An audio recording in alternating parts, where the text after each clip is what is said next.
తల్లి గర్భంలో చిన్న అణువు.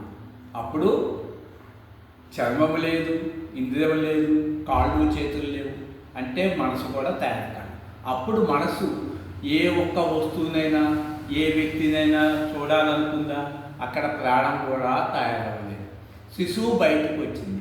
అప్పుడు లోపల ఎటువంటి నామము కానీ రూపము కానీ, అంటే వస్తువులు కానీ వ్యక్తులు కానీ లేదు.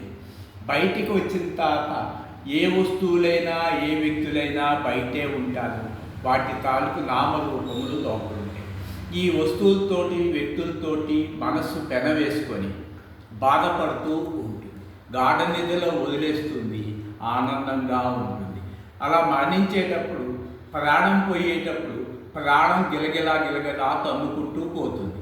ఈ మనసు కూడా ఆ వస్తువుల్ని వ్యక్తులపైన ఇష్టాయిష్టములతో వాటిని వదలలేక, పట్టుకోలేక, ఏమీ తీసుకెళ్ళలేక అది గిలగిలా తన్నుకుంటూ పోతుంది.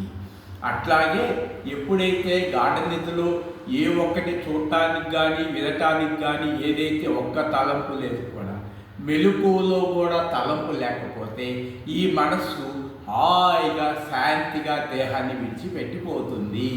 ఇది నా స్వానుభవం 30 ఏళ్ల శాసంతో చెబుతుంది.